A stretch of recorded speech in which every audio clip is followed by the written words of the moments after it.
Hello guys, हमने पिछले lecture में सीखा था ऑपरेटर्स के बारे में। हमने पहले दो ऑपरेटर डिस्कस किए थे, एक अरिथमेटिक ऑपरेटर्स और दूसरा कंपैरिजन ऑपरेटर, जिसे आप रिलेशनल ऑपरेटर्स भी कह सकते हैं। अब हम अपने इस लेक्चर में अगले दो ऑपरेटर डिस्कस करेंगे, एक है असाइनमेंट ऑपरेटर्स, एक है लॉजिकल ऑपरेटर्स।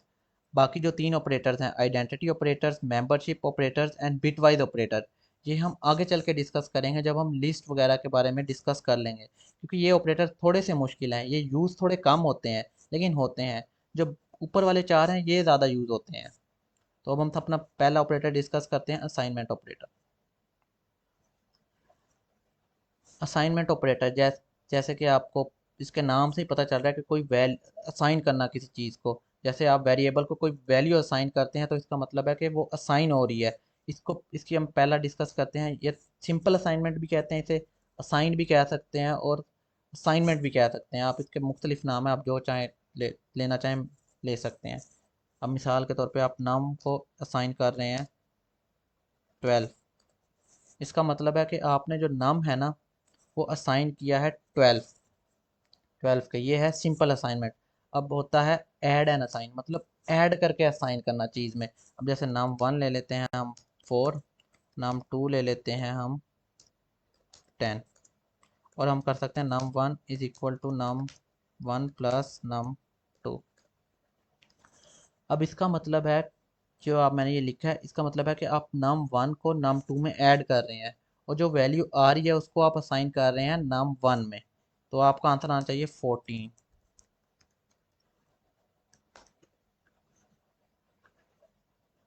ये देखें 14 आया है। इसमें आप चाहें फ्लोट को भी ऐड कर सकते हैं और इंटीजर को भी ऐड कर सकते हैं। आप चाहें तो स्ट्रिंग को भी ऐड कर सकते हैं, लेकिन स्ट्रिंग जो है वो स्ट्रिंग में ही ऐड होगी। ये नहीं कि आप स्ट्रिंग को फ्लोट में ऐड कर दें या इंटीजर में ऐड कर दें। स्ट्रिंग जो है वो स्ट्रिंग में ही ऐड होगी।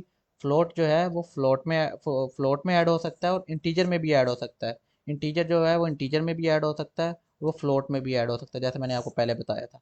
तो आप इसको शॉर्ट हैंड लिखना चाहें तो ये होता है नम 1 प्लस इक्वल नम 2। आप इस तरह भी लिख सकते हैं, इसको आप कमेंट कर दें, बेशक 14 ही आएगा। आप इस तरह भी लिख देंगे तो भी ठीक है, ये भी ओके है कि ये आप कोड चल जाएगा।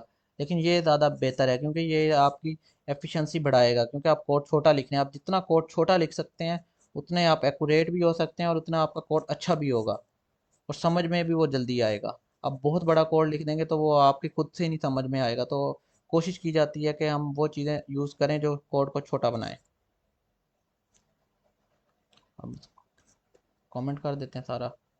इसी तरह अब हम करते हैं सब्ट्रैक्ट। मिसाल के तौर पे अब हम नाम 2 करते हैं, नाम 2 माइनस नाम 1, प्रिंट नाम 2।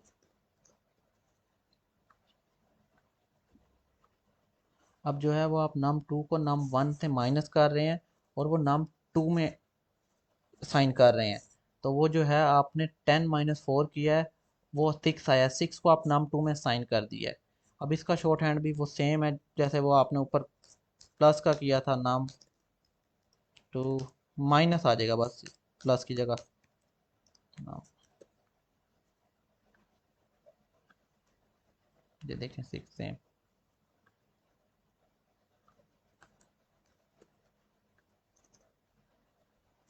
आप असाइनमेंट में ये ध्यान रखिएगा, जो वैल्यू आप इस साइड पे लिखते हैं वही इस साइड पे लिखें, तभी वो असाइनमेंट होगा। ऐसा नहीं हो सकता कि आप नाम 1 पहले लिख दें और नाम 2 बाद में लिख दें। तो आप ये आप करना चाहें तो वो ये आंसर गलत देगा। अब आपका जो ये इसका ये जो शॉर्ट हैंड है वो यही है,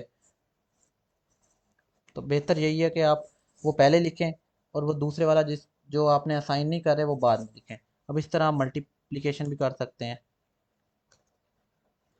ऐसे नाम 1 में एक दफ़ा साइन कर देते हैं, नाम 1 पहले लिखेंगे, फिर मल्टीप्लाई बाय नाम 2। इसका आंसर आना चाहिए 40।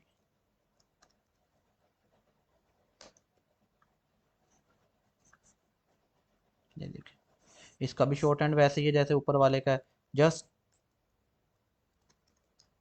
प्लस की या माइनस की जगह आप स्टेरिक डाल दें तो वो सेम हो जाएगा। ठीक है। अब डिवाइड भी वैसे ही है। मिसाल के तौर पर हम एक एग्जांपल ले लेते हैं, num2 is equal num2 divided by num1, और आप प्रिंट कर दें num2 को।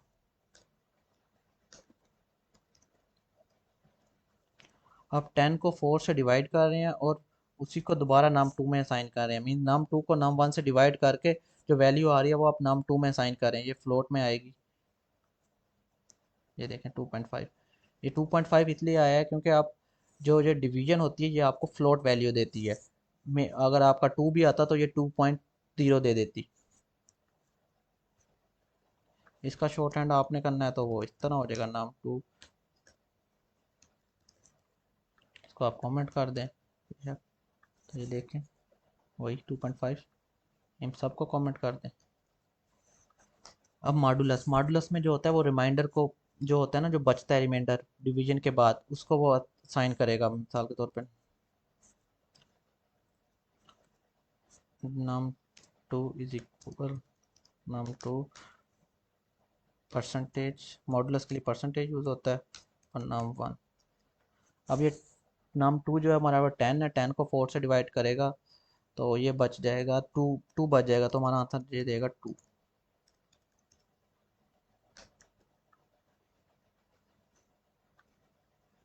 ये देखें 2। इसका शॉर्ट हैंड भी वैसे ही है, बस साइन चेंज कर देना है।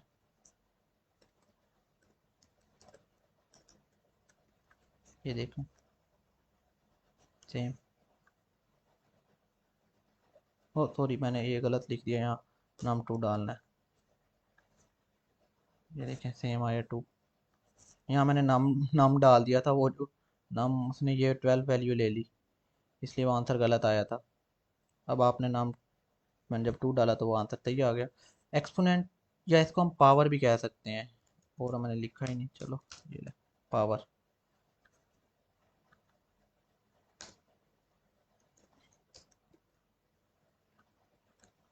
अब इसके लिए हम स्पेशल ले लेते हैं, जैसे कि नाम 3 ले लेते हैं हम 2, नाम 4 ले लेते हैं हम 3। अब लिखें नाम 3 को हम असाइन करते हैं, नाम 3 दोबारा यहीं लिखते हैं और डबल स्टेरिक लगाते हैं पावर के लिए, और नाम 4। इसका मतलब ये है कि आप 2 की पावर 3 ले रहे हैं, जो कि आपका आंसर आना चाहिए, ये वैल्यू गलत डाल दी, नाम 3 है, हाँ ठीक है। आप अब ये 2 की पावर ये 3 है, इसका मतलब 2 को 3 दफ़ा मल्टीप्लाई करने से 8 आंसर आना चाहिए, नाम 3। ये ले, तो ये 8 आ गया। इसका भी शॉर्ट हैंड वैसे ही है, बस सिंबल चेंज कर देना है, तो इसको आप कमेंट कर दें, नाम 3 डबल स्टेरिक इज इक्वल नाम 4, ये वही आंसर देगा 8। ये देखें फ्लोर डिवीजन, फ्लोर डिवीजन में सिर्फ आपको ना जो इंटीजर होता है ना वो वैल्यू मिल जाती है, जो फ्लोट जो पॉइंट के बाद होती है ना वो वैल्यू ये ओमिट कर देता है। तो आप इसी के लिए डिवाइड की एग्जांपल दोबारा ले लें, डिवीजन की जो आपने ली थी।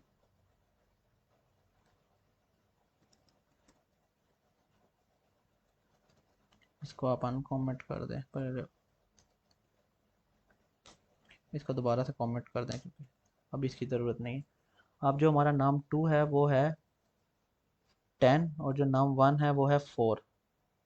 अब ये जो है ये हमारा 2 पॉइंट, वैसे इसने 5 दिया था जब हम इसको डिवाइड करते हैं सिंपल, तो 2.5 दिया था। अब हम अगर डबल लगा देते हैं इसका मतलब फ्लोर डिवीजन हो जाएगा, ये खाली 2 देगा। ये देखें इसका शॉर्ट हैंड भी सेम ही है जैसे डिवाइड का होता है, बस एक स्लैश ऐड और कर देनी है आपने। ये देख लें सिंपल है। ये जिस तरह के आपके ऑपरेटर थे ना, वो उसी तरह पहले आपने डिस्कस किए थे यहाँ लेक्चर 6 में, ये आपने यहाँ डिस्कस किए थे ये सारे, ये उसी तरह के ही हैं अर्थमेटिक ऑपरेटर की तरह, जस्ट इसमें आप असाइनमेंट कर रहे हैं, मतलब असाइन कर रहे हैं वैल्यूज़। यहाँ भी आप असाइन कर रहे थे, जैसे आपने यहाँ मोड में असाइन कर दी, लेकिन अब वो जो है अब वो उसी के नंबर में या उसी के आप वेरिएबल में असाइन कर रहे हैं, तो इसलिए इसको असाइनमेंट ऑपरेटर कहते हैं। ये सेम टू सेम जैसे अर्थमेटिक है वैसे ही है। अब हम अगला डिस्कस करते हैं, वो हमारा है लॉजिकल ऑपरेटर। जो लॉजिकल ऑपरेटर होता है, ये इसकी 2 इनपुट होती हैं और एक आउटपुट होती है। एंड और के केस में। नॉट के केस में एक ही इनपुट होती है और एक ही आउटपुट होती है। एंड के केस में दो होती हैं इनपुट एक आउटपुट। और के केस में एक एक होता है आउटपुट, दो होती हैं इनपुट। नॉट के केस में एक इनपुट एक आउटपुट। ये ये जो एंड लिखा हुआ है, return true if both statement are true. यहाँ मैं आपको इसका ट्रूथ टेबल दिखा देता हूँ। ये देखें, एंड जब तक दोनों इनपुट ट्रू नहीं होंगी ना, ये हमारा डिस्कस वो नहीं करेगा, मीन के वो ट्रू डिस्कस नहीं करेगा, ट्रू डिस्प्ले नहीं करेगा। जब एक भी इनपुट जो है हमारी फॉल्स हो जाएगी ना, तो वो फॉल्स डिक्लेयर कर देगा। जब दोनों ट्रू हो जाएंगी तब वो उसने ट्रू ही इंडिकेट करनी है। और के केस में जो है वो एक भी ट्रू हो जाए तो वो ट्रू डिस्कस कर देता है। अब हम यहाँ इसकी लॉजिक बना लेते हैं। मिसाल के तौर पे अब हम इसको कह देते हैं प्रिंट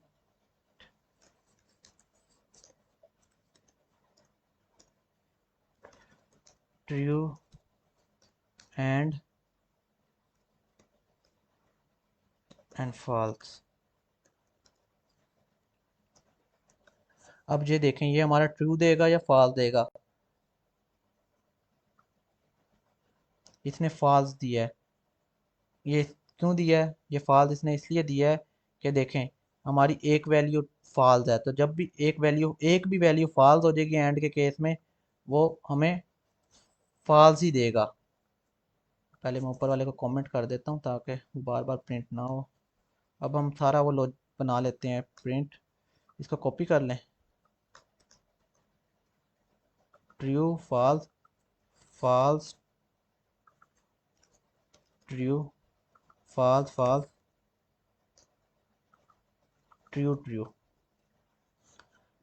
अब हमारी देख लें, सारों में ना फॉल्स आएगा, क्योंकि ये इसमें फॉल्स है, इसमें भी फॉल्स है, इसमें भी फॉल्स है, लेकिन इसमें ट्रू आएगा। तो अब हम प्रिंट करवाते हैं।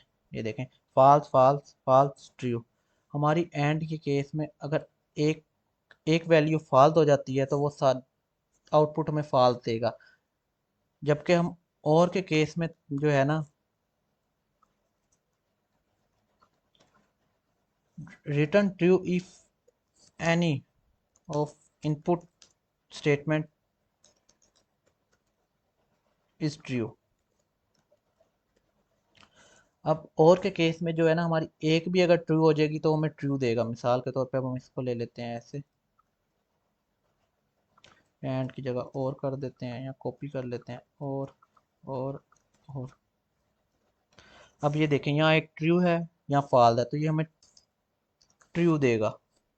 यहाँ एक फॉल्स है और एक यहाँ ट्रू है, तो ये हमें ये भी ट्रू देगा। यहाँ दोनों फॉल्स हैं तो इसका मतलब है ये हमें फॉल्स देगा। यहाँ दोनों ट्रू हैं तो हमें ये ट्रू देगा। सिंपल। चलो हम इसको पहले हम कर देते हैं कमेंट। अब ये देखें, true true false true, true true false true. अब हम इसको कर देते हैं सारों को कमेंट। अब हम इनकी ना थोड़ी हार्ड एग्जांपल डिस्कस करते हैं एंड और की। मिसाल के तौर पे अब देखें, print 4 greater than 5 and 7 is less than 6। अब उसने यहाँ उसने कहा कि 4 ग्रेटर देन जो है 5 है। ये तो नहीं है ना, मतलब 4 ग्रेटर 5 से तो नहीं है ना, तो ये हो जाएगी false. And 7 is less than 6, 6 से लेस तो नहीं है, ग्रेटर है, तो ये हो जाएगी फॉल्स। अब ये हमें ना दोनों फॉल्स हैं। अगर एंड के केस में एक भी फॉल्स हो जाए तो फॉल्स है, तो ये फॉल्स ही हमें प्रिंट करवा के देगा। देख लें। अब मिसाल के तौर पे अब हम कह देते हैं, यहाँ लिख देते हैं 7 इज ग्रेटर देन 3। पहली स्टेटमेंट हमारी फॉल्स है, दूसरी ट्रू है, तब भी ये फॉल्स ही हमें प्रिंट करवाएगा, क्योंकि एंड के केस में हमें दोनों ट्रू चाहिए। अगर हम यहाँ और का केस लगा दें, तो ये ट्रू हो जाएगी। और के केस में एक भी अगर ट्रू वैल्यू हो जाती है तो वो कंसीडर होगी एज अ आउटपुट ट्रू। अगर एंड के केस में एक भी वैल्यू फॉल्स हो जाती है तो वो फॉल्स ही कंसीडर होगी। अब मिसाल के तौर पर हम एक और एग्जांपल ले लेते हैं या एंड लगा देते हैं, 4 इज लेस देन 5, तो ये हमारी वैल्यू होगी ट्रू। तो ये भी ट्रू है तो ट्रू ट्रू, ये ट्रू ही प्रिंट करवाएगा।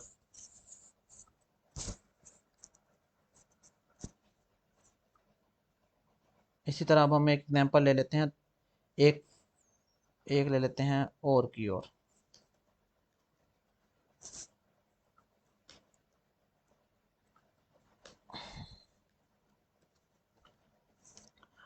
4 इज लेस देन 1, ये फॉल्स है, 4 तो बड़ा है।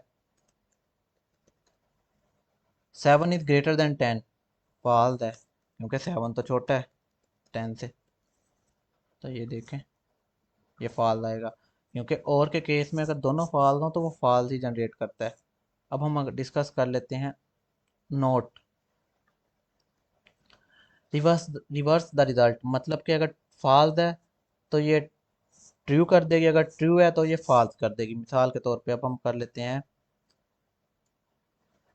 प्रिंट नोट ट्रू,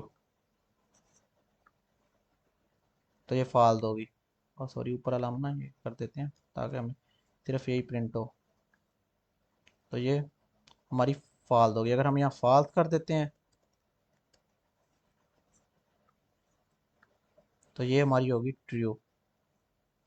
ये जस्ट रिवर्स कर देता है। अब मिसाल के तौर पे मैं एक लिखता हूँ, प्रिंट ट्रू